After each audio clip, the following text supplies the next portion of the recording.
سبحان الذی اسری بعبدہ، پاک ہے وہ ذات جو لے گئی اپنے بندے کو راتوں رات مسجد اقصی سے مسجد حرام سے مسجد اقصی تک۔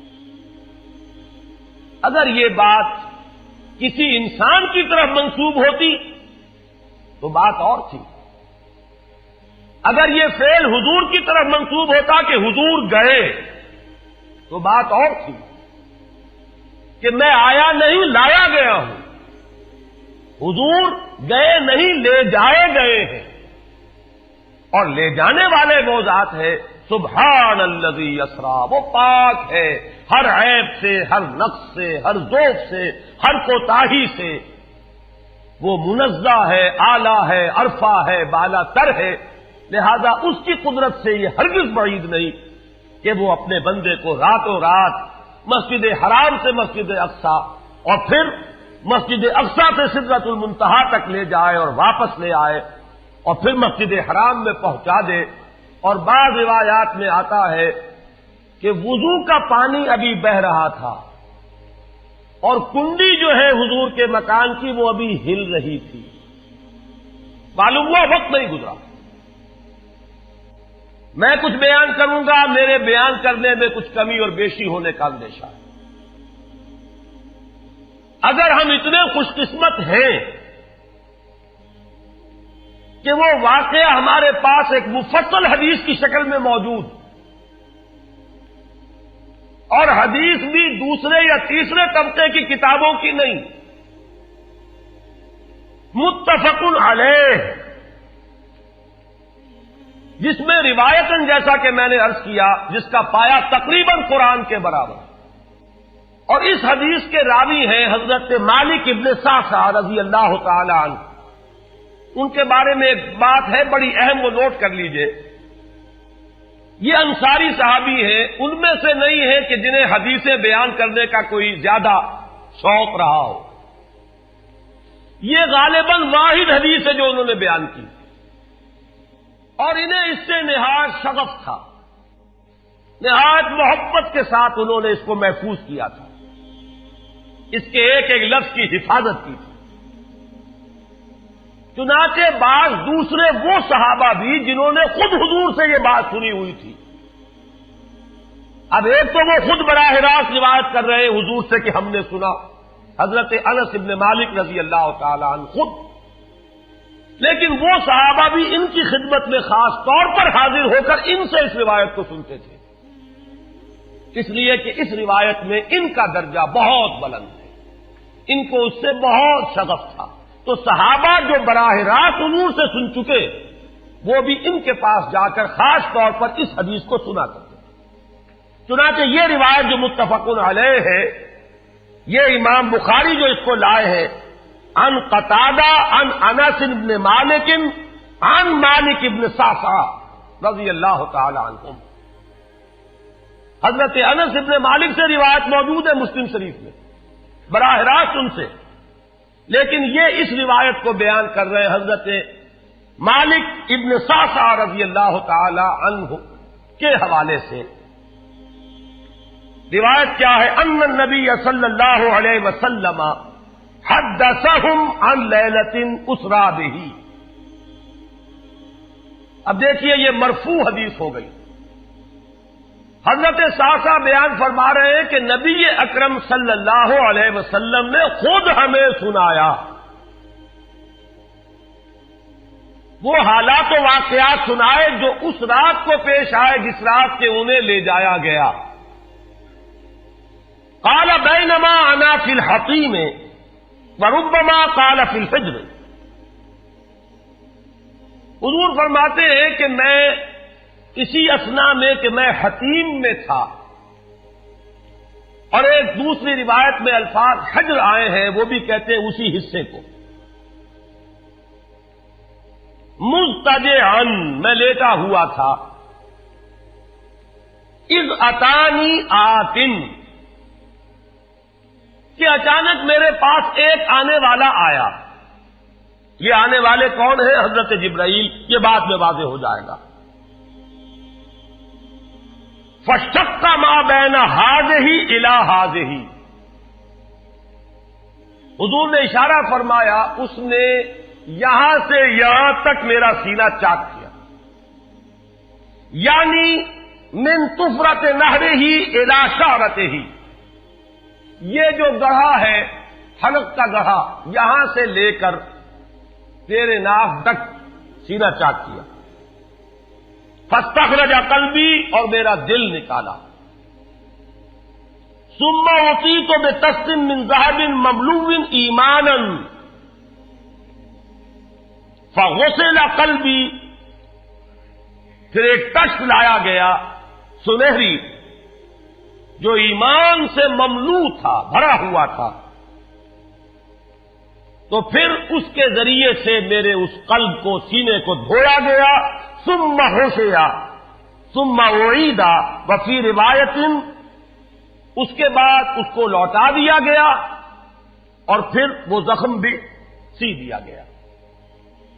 ایک روایت میں آتا ہے ثم غسل البطن بماء زمزم ثم ملئ ایمانا وحکمتا، اسی طریقے سے پورے پیٹ کو بھی صاف کیا گیا ماء زمزم سے، اور اس میں بھی ایمان اور حکمت بھر دیے گئے۔ ثم اعطیت بدابۃ، پھر میرے پاس ایک چوپایا لایا گیا، دون البغل فوق الحمار، جو بغل یعنی خچر سے تو کچھ چھوٹا تھا، اور حمار یعنی گدھے سے کچھ بڑا تھا، اب یہ جو سفید تھا، یقال له البراق، جس کا نام براق ہے، وَيَدَعُ خَطْوَهُ عِنْدَ أَقْصَى طَرْفِهِ، اور اس کا ہر قدم اس کی حد نگاہ پر جا کر پڑتا تھا۔ فَعِلْتُ عَلَيْهِ، میں اس پر سوار ہوا، فَانْطَلَقَ بِي جِبْرَائیل، اب یہاں نام آ گیا، وہ آنے والے کون تھے؟ پھر چلے میرے ساتھ حضرت جبرائیل، حتی اتت سماء دنیا، یہاں تک کہ وہ آسمان دنیا تک پہنچ گئے، جو پہلا آسمان ہے۔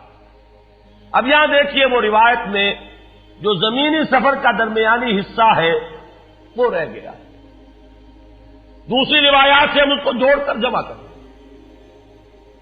کہ پہلا زمینی سفر ہے، مسجد اقصیٰ تک پہنچے ہیں، وہاں جا کر روایت میں آتا ہے میں نے وہی اپنے اس خچر کو باندھا، براق کو، جہاں انبیاء باندھا کرتے تھے، اور پھر وہاں میں نے نماز ادا کی، بہت سے لوگ جمع ہوئے، میں منتظر تھا کہ کون نماز پڑھائے گا، کہ جبرائیل نے میرا ہاتھ پکڑ کر مجھے آگے کیا، میں نے نماز پڑھائی، اور پھر جبرائیل نے مجھے بتایا کہ یہ تمام انبیاء تھے جو اس دنیا میں مبعوث ہوئے ہیں، اور آج آپ نے ان سب کی امامت کی۔ یہاں سے پھر شروع ہوا ہے وہ دوسرا سفر، لیکن جب پہلے آسمان تک پہنچے، فاستفتح، انہوں نے دستک دی، کھلوانا چاہا، قیل من ھذا، پوچھا گیا کون ہے؟ قال جبرائیل، انہوں نے جواب دیا جبرائیل۔ قیل ومن معک، پوچھا گیا کہ آپ کے ساتھ کون ہے؟ دیکھیے یہاں ذہن میں رکھیے گا، اس امکان کو کوئی شخص مسترد نہیں کر سکتا کہ ان ملائکہ کے علم میں ہو، لیکن پھر بھی پوچھ رہے ہیں، قانون قانون ہے، دروازے پر دستک دینی ہوگی، آئیڈینٹی ڈسکلوز کرنی ہوگی، چاہے علم میں ہو۔ جج جو ہے وہ اپنے علم کی بنیاد پر فیصلہ کبھی نہیں دے گا، وہ تو مقدمے کی سماعت ہوگی، شہادتوں کی بنیاد پر فیصلہ ہوگا۔ ذاتی علم کی بنیاد پر کرنا ہے تو وہ خود کسی اور عدالت میں اس مقدمے کو منتقل کرے اور وہاں گواہ کی حیثیت سے پیش ہو، تو قانون قانون ہے۔ پوچھا گیا آپ کے ساتھ کون ہے؟ قال محمد صلی اللہ علیہ وسلم۔ قیل وقد ارسل الیہ، پوچھا گیا کیا انہیں بلایا گیا ہے؟ قال نعم، انہوں نے فرمایا ہاں۔ قیل مرحبا بہ فنعم المجیء، جا ففتح فلما خلصت، اس کے بعد کہا گیا مرحبا ان کے لیے، تہنیت ہے، مبارکباد ہے، خوش آمدید ہے، کیا ہی اچھے ہیں وہ جو لائے گئے ہیں۔ پھر وہ سمائے دنیا جو ہے اس کا دروازہ کھولا گیا، میں اس میں داخل ہوا، فیضا فیہا آدم، میں نے دیکھا وہاں حضرت آدم تشریف فرمائے۔ فقال ھذا ابوک، جبرائیل نے کہا یہ آپ کے جد امجد ہیں، فسلم علیہ، ان کو سلام کیجئے، فسلمت علیہ، میں نے انہیں سلام کہا، فرد السلام، انہوں نے سلام کا جواب دیا، ثم قال مرحبا بالابن الصالح والنبی الصالح، خوش آمدید ہے، مرحبا ہے صالح بیٹے اور صالح نبی پر۔ ثم صعد بی، پھر مجھے اور اٹھایا گیا، حتی اتی السماء الثانیہ، یہاں تک کہ جبرائیل پہنچ گئے دوسرے آسمان تک۔ فاستفتح، پھر وہی سوال و جواب ہے، میں اب ترجمہ نہیں کروں گا۔ قیل من ھذا قال جبرائیل، قیل ومن معک قال محمد، قیل وقد ارسل الیہ قال نعم، قیل مرحبا بہ فنعم المجیء جاء ففتح فلما خلصت۔ جب یہ سارا اس کارروائی کے بعد داخل ہوئے ہیں دوسرے آسمان پر، فَإِذَا يَحْيَىٰ وَعِيسَىٰ وَهُوَ ابْنَا خَالَةٍ، وہاں میں نے دیکھا کہ یحییٰ اور عیسیٰ ہیں اور یہ خالہ زاد بھائی ہیں۔ قال ھذا یحییٰ وھذا عیسیٰ فسلم علیہما، فسلمت فردا، ثم قال مرحبا بالاخ الصالح والنبی الصالح، انہوں نے بھی کہا خوش آمدید اور مرحبا ایک صالح بھائی اور صالح نبی کو، یہاں نوٹ کیجئے گا، حضرت عیسیٰ اور حضرت یحییٰ یہ بنی اسرائیل میں سے، لہذا حضور کو اپنا بیٹا نہیں کہہ سکتے، بھائی کہہ رہے ہیں۔ آدم جد امجد ہیں، انہوں نے بیٹا کہا ہے، مرحبا بابن الصالح والنبی الصالح، وہ نبی تو ہے، سب کہیں گے نبی، لیکن کوئی بھائی کہے گا، کوئی بیٹا کہے گا، ابراہیم بیٹا کہیں گے، موسیٰ وہ بھائی کہیں گے، جن کی نسل سے آپ نہیں ہیں، وہ جو براہ راست نسل چلی آ رہی ہے اس میں جو ذکر کرے گا وہ بیٹے کے لفظ سے کرے گا۔ ثم صعد بی الی السماء الثالثہ فاستفتح، قیل من ھذا قال جبرائیل، قیل ومن معک قال محمدا، قیل وقد ارسل الیہ قال نعم، قیل مرحبا بہ فنعم المجیء جاء ففتح فلما خلصت اذا یوسف قال ھذا یوسف فسلم علیہ، فسلمت علیہ، فرد، ثم قال مرحبا بالاخ الصالح والنبی الصالح۔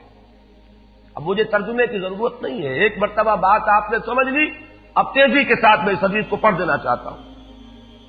ثم صعد بی، پھر مجھے اور بلندی پر لے جایا گیا، حتی اتی السماء الرابعہ فاستفتح، قیل من ھذا قال جبرائیل، قیل ومن معک قال محمد، قیل وقد ارسل الیہ قال نعم، قیل مرحبا بہ فنعم المجیء جاء ففتح فلما خلصت فاذا ادریس فقال ھذا ادریس فسلم علیہ، فسلمت علیہ، فرد، ثم قال مرحبا بالاخ الصالح والنبی الصالح۔ یہاں ملاقات ہوئی حضرت ادریس علیہ الصلوۃ والسلام سے۔ ثم صعد بی حتی اتی السماء الخامسۃ فاستفتح، قیل من ھذا قال جبرائیل، قیل ومن معک قال محمد، قیل وقد ارسل الیہ قال نعم، قیل مرحبا بہ فنعم المجیء جاء ففتح فلما خلصت فاذا ہارون قال ھذا ہارون فسلم علیہ، فسلمت علیہ، فرد، ثم قال مرحبا بالاخ الصالح والنبی الصالح۔ ثم صعد بی حتی اتی السماء السادسہ فاستفتح، قیل من ھذا قال جبرائیل، قیل ومن معک قال محمد، قیل وقد ارسل الیہ قال نعم، قیل مرحبا بہ فنعم المجیء جاء ففتح فلما خلصت فاذا موسیٰ قال ھذا موسیٰ فسلم علیہ، فسلمت علیہ، فرد، ثم قال مرحبا بالاخ الصالح والنبی الصالح۔ چھٹے آسمان پر یہ حضرت موسیٰ سے ملاقات ہوئی. فلما جاوزت تو بتا، جب میں آگے بڑھا تو حضرت موسیٰ روئے. قیل ما یبکی کا، ان سے پوچھا گیا کہ آپ کو کیا چیز رلا رہی ہے؟ قال ابکی لأن غلاما بعث بعدی، کہ مجھے اس بات پر رونا آ رہا ہے یہ نوجوان محمد صلی اللہ علیہ وسلم، یہ میرے بہت بعد ان کی بعثت ہوئی ہے. يدخل الجنت من امته اکثر ممن يدخلها من امتی، میرے بہت بعد آنے کے باوجود ان کی امت میں سے جنت میں داخل ہونے والوں کی تعداد میری امت کے مقابلے میں بہت زیادہ ہوگی. بہرحال اپنی امت کا خیال تو ہے، وہ شفقت جو نبی اور رسول کو اپنی امت پر ہونی چاہیے وہ ہے بتمام و کمال. اسے معاذ اللہ کسی حسد پر معمول نہ کیجیے، بلکہ وہ جو احساس ہوا ہے اپنی امت کی محرومی کا، وہ ہے کہ جس نے حضرت موسیٰ علیہ السلام پر یہ کیفیت طاری کی. ثم صعد بی، پھر مجھے اور بلند کیا گیا، الی السماء السابعۃ، ساتویں آسمان پر. فاستفتح قیل من ھذا قال جبرائیل، قیل ومن معک قال محمد صلی اللہ علیہ وسلم، قیل وقد بعث الیہ قال نعم، قیل مرحبا به فنعم المجیء جاء. فلما خلفت فاذا ابراہیم قال ھذا ابوک ابراہیم فسلم علیہ، فسلمت علیہ فرد السلام ثم قال مرحبا بالابن الصالح والنبی الصالح. حضرت ابراہیم نے پھر استقبال کیا، خوش آمدید صالح بیٹے اور صالح نبی کے لیے.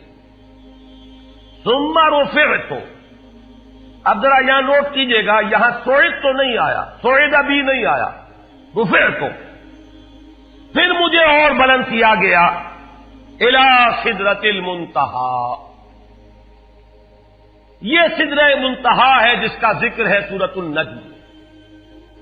اسی سدرۃ المنتہا کے پاس جنت ماوا ہے، وہ جس کا وعدہ کیا گیا ہے، جو ٹھکانہ بنے گی اللہ کے نیکوکار بندوں کا، جس میں وہ رہیں گے ہمیشہ ہمیش. فادخلوها خالدین، وہ بھی وہی ہے. پھر اٹھائے گئے حضور بیت المعمور تک. ثم اعطیت باناء من خمر واناء من لبن واناء من عسل. پھر میرے سامنے یہ بیت معمور کیا ہے یہ بھی جان لیجئے. یہ در حقیقت اس سمائے سابعہ پر، ساتویں آسمان پر خانہ کعبہ کا اصل جو ہے اللہ کا گھر، جس کا یہ ظل اور سایہ اس دنیا میں ہے خانہ کعبہ، یہ ہے وہ بیت المعمور، جس کے بارے میں ایک اور روایت میں الفاظ یہ آئے ہیں، اس میں روزانہ 70,000 فرشتے داخل ہوتے ہیں، اور جو فرشتہ ایک مرتبہ داخل ہوا ہے آج تک اسے دوبارہ داخل ہونے کی نوبت نہیں آئی. اسی طریقے سے وہ فرشتے ہیں جو طواف کرتے ہیں خانہ کعبہ کا. پھر جان لیجئے یہ ہماری نگاہوں سے مخفی عالم غیب کی ایک دنیا ہے اپنی جگہ، چاہے ہمیں نظر نہ آئے. پھر میرے سامنے 3 برتن لائے گئے، ایک دودھ کا اور ایک شہد کا اور ایک شراب کا. فاخذت اللبن، میں نے دودھ والا پیالہ اٹھا لیا. قال ہی الفطرہ، حضرت جبرائیل نے توثیق کی کہ یہ ہے اصل میں آپ کا انتخاب درست ہے، یہ فطرت ہے، فطرت اللہ التی فطر الناس علیہا، یہی جو فطرت انسانی سے قریب ترین شے ہے اس کا آپ نے انتخاب کیا. اتت انت علیہا و امتک، اسی فطرت پر اے محمد آپ بھی ہے اور آپ کی امت بھی ہے. ثم فرضت علیہ صلوات 50 کل یوم. ایک اور روایت میں الفاظ آئے ہیں، اس میں اس کی وضاحت نہیں ہے کہ 3 چیزیں حضور کو یہاں عطا کی گئی. ایک تو 50 نمازیں جو فرض ہوئی، ایک دن رات میں 50 نمازیں، اور ایک سورہ بقرہ کی آخری 2 آیات جو تحفہ اللہ نے دیا محمد کو امت کے لیے صلی اللہ علیہ وسلم. آمن الرسول بما انزل الیہ من ربہ والمؤمنون کل آمن باللہ وملائکتہ وکتبہ ورسلہ. یہاں سے لے کر آخر تک فانصرنا علی القوم الکافرین تک یہ 2 آیات یہ جنت کے خزانوں میں سے 2 خزانے ہیں جو شب معراج کو عطا ہوئے ہیں محمد الرسول اللہ کو بطور تحفہ امت کے لیے. اور تیسری بات یہ کہ اے نبی آپ کی امت کے لیے یہ خصوصی بات ہے کہ آپ کی امتیوں کے گناہ کبیرہ بھی بغیر توبہ کے معاف ہو سکیں گے. یہ خصوصی تحفے ہیں جو امت کے لیے لے کر آئے محمد صلی اللہ علیہ وسلم. 3 تحفے نماز جو اس معراج میں فرض ہو رہی ہے اور اسی کو حضور کہہ رہے ہیں الصلاۃ معراج المومنین. اہل ایمان کے لیے یہ بمنزلہ معراج ہے. اس میں پھر روایت میں تفصیل آ رہی ہے. واپس جب آئے ہیں حضرت موسیٰ سے ملاقات ہوئی اور انہوں نے یہ فرمایا کہ یہ 50 نمازیں بہت ہیں, مجھے تجربہ ہے, تمہاری امت اس کا تحمل نہ کر سکے گی, واپس جاؤ درخواست کرو کم کرواؤ. حضور گئے, 10 نمازیں اس میں معاف ہوئی, 40 ہوئی. پھر یہی بات ہوئی, پھر بھیجا حضرت موسیٰ نے, پھر 30 ہوئی, پھر 20 ہوئی, چوتھی مرتبہ پھر وہ 10 اور پھر 5 رہ گئیں. اس پر بھی حضرت موسیٰ نے یہ کہا اب بھی جاؤ یہ بھی بھاری ہے. حضور نے فرمایا مجھے شرم آتی ہے, میں اتنی مرتبہ جا چکا ہوں, مزید اب جانے سے حیا محسوس کر رہا ہوں. تو ندا آئی کہ یہ 5 ہی 50 کے برابر ہیں. ہمارے ہاں قول بدلا نہیں جاتا. یہ 5 جو ہے در حقیقت یہ قائم مقام ہے ان 50 کے کہ جو اول ہم نے فرض کی تھی. یہ 50 ہی شمار ہوں گی اگر ان کا انسان ان پر مداومت اختیار کر لے. میں آخری جملہ آپ کو اس کا سنا دیتا ہوں. فَأُمِرْتُ بِخَمْسِ صَلَوَاتٍ كُلَّ يَوْمٍ فَرَجَعْتُ إِلَىٰ مُوسَىٰ فَقَالَ بِمَا أُمِرْتُ بِخَمْسِ صَلَوَاتٍ كُلَّ يَوْمٍ قَالَ إِنَّ أُمَّتَكَ لَا تَسْتَطِيعُ 5 صَلَوَاتٍ كُلَّ يَوْمٍ وَإِنِّي قَدْ جَرَّبْتُ النَّاسَ قَبْلَكَ وَعَالَجْتُ بَنِي إِسْرَائِيلَ أَشَدَّ الْمُعَالَجَةِ. میں نے بنی اسرائیل کا حتی الامکان معالجہ کیا, ان کے حالات کو درست کرنے کی کوشش کی, لیکن مجھے تجربہ ہے یہ 5 بھی نہیں جھیلی جائیں گی. فَارْجِعْ إِلَىٰ رَبِّكَ فَاسْأَلْهُ التَّخْفِيفَ, مزید تخفیف چاہیے لِأُمَّتِكَ قَالَ سَأَلْتُ رَبِّي حَتَّىٰ اسْتَحْيَيْتُ وَلَٰكِنِّي أَرْضَىٰ وَأُسِلُّمُ قَالَ فَلَمَّا جَاوَزْتُ نَادَىٰ مُنَادٍ ابزیت فریضتی وخففت عن عبادی. متفق علیہ. مجھے ندا آئی کہ میں نے اپنے بندوں پر تخفیف کی. اس میں وہ ذکر نہیں ہے, دوسری روایت میں ہے کہ ساتھ ہی وضاحت ہو گئی کہ یہ 5 نمازیں بھی 50 کے برابر ہے. میری بات نہیں بدلی گئی ہے, وہ در حقیقت میں نے اسی 50 کا رتبہ جو ہے ان 5 کو عطا فرما دیا. یہ روایت ہے جو متفق علیہ. روایات کثیر, جنت اور دوزخ کے جو مشاہدات کرائے گئے وہ بہت تفصیل سے دوسری روایات میں, لیکن کسی اور روایت کا استناد کے اعتبار سے, اسناد کے اعتبار سے وہ درجہ نہیں ہے جو اس روایت کا ہے. باقی میں نے مسلم شریف کی روایات میں سے اور تفاصیل آپ کو سنائی ہے. یہ ہے واقعہ.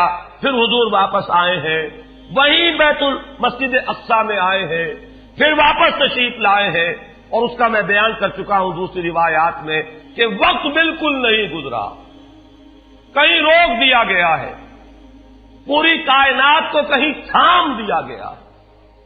یہ بات تو وہ ہے جو آج سے پہلے بھی سمجھ میں آ سکتی تھی کہ شاید کسی ایک جگہ پر پوری کائنات کو روک دیا گیا. وقت بالکل نہیں گزرا کسی کے لیے. لیکن جیسا کہ میں نے عرض کیا, اس وقت تو یہ بھی سمجھ میں آتا ہے کہ سب کے لیے وقت گزر رہا ہو اور صرف محمد الرسول اللہ کے لیے نہ گزرے صلی اللہ علیہ وسلم. آج یہ بات بھی سمجھ میں آ سکتی ہے, لیکن یہ ہے کہ قرین قیاس وہی پہلی بات ہے. کہ اس میں پورے اس وقت کے لیے وقت کی رفتار کو روک دیا گیا ہو. وہ مسئلہ یاد آ گیا کہ آگے بڑھو یا وقت کی رفتار روک دو. تو یہ وقت کی رفتار ہے جو محمد الرسول اللہ صلی اللہ علیہ وسلم کے لیے روک دی گئی. اس کے بعد جو ہنگامہ ہونا چاہیے تھا وہ ہوا. صبح جب حضور نے فرمایا کہ یہ میرے ساتھ واقعہ پیش آیا ہے تو جو رد عمل ہونا چاہیے تھا وہ ہوا ہے. یہاں تک بھی ہوا ہے کہ بہت سے مومنین صادقین متزلزل ہو گئے. مشرکین نے، کفار نے بغلیں بجائی کہ اب ہمیں موقع مل گیا. معلوم ہوتا ہے ابھی تک تو شک ہی کی بات تھی کہ ان کو کچھ خلل دماغی کا عارضہ ہے، اب تو ثابت ہو گیا، کسی شک و شبے کی گنجائش نہیں. چنانچہ اب آپ اس کا اندازہ کیجئے، یہ واقعہ مکے میں بیٹھ کر بیان کیا جا رہا ہے، امتحان لیے گئے ہیں. اچھا اگر گئے تھے تو بتاؤ مسجد اقصی کے ستون کتنے ہیں، وہاں کی کھڑکیاں کیسی ہیں؟ حضور فرماتے ہیں، ایک حدیث موجود ہے کہ میں گھبرا گیا، اس لیے کہ کس کو یاد رہتا ہے. مسجد اقصی میں جا کر حضور ستون تو نہیں گن رہے تھے، لیکن یہ کہ جب پوچھا جا رہا ہے تو مجمع میں تو ہو سکتا ہے کہ تالی پٹ جائے کہ اچانک اللہ تعالی نے میرے سامنے مسجد اقصی کو کر دیا. اب میں دیکھ کر بتا رہا ہوں اور لوگ دنگ ہو رہے ہیں. اب دیکھیے وہ مشاہدہ جو میں نے عرض کیا تھا، مشاہدات بے شمار ہیں. جنت سامنے لے آئی جاتی ہے اور آگ سامنے لے آئی جاتی ہے، جہنم سامنے لے آئی جاتی ہے، مسجد اقصی سامنے لے آئی گئی ہے، جن میں سے ہر سوال کا جواب حضور نے مشاہدے سے لیا. اسی ضمن میں وہ واقعہ آتا ہے کہ حضرت ابو بکر کے پاس گئے لوگ دوڑے دوڑے. وہ یہ سمجھتے تھے کہ اگر یہ پالا ہم مار لیں تو پھر ہماری جیت ہے. ابو بکر کو اگر ہم متزلزل کر دیں تو پھر گویا کہ ہمارے لیے کوئی اور پرابلم نہ رہے گا. روایت میں آتا ہے حضرت ابو بکر نے بھی سن کر ایک دفعہ جھرجھری لی ہے، لیکن صرف ایک سوال کیا، کیا واقعی وہ یہ فرما رہے ہیں؟ لوگوں نے خوش ہو کر کہا، تالیاں بجائے، ہاں ہاں کہہ رہے ہیں، چلو ہم لے چلتے ہیں. انہوں نے سمجھا کہ ہمارا وار جو ہے کارگر ہوا ہے، واقعی کو تزلزل ہے. لیکن اگلا جواب ابو بکر کا یہ تھا، اگر وہ کہہ رہے ہیں تو 100% درست کہہ رہے ہیں. میں روزانہ یہ مانتا ہوں کہ فرشتہ آسمان سے ان کے پاس آتا ہے، تو اگر ایک مرتبہ انہیں آسمان پر لے جایا گیا تو یہ کون سی بعید ہے؟ یہ ہے وہ دن کہ جس کے بعد صدیق اکبر شمار ہوئے ہیں ابو بکر صدیق. حضرات، معراج النبی کے موضوع پر ڈاکٹر صاحب کی یہ تقریر اس کے بعد بھی چند منٹ جاری رہی تھی، لیکن چونکہ ہمارے پاس C90 کا کیسٹ ختم ہو چکا تھا، اس لیے اس کی ریکارڈنگ ہم نہیں کر سکے. بہرحال اسی پر اکتفا فرمائیے.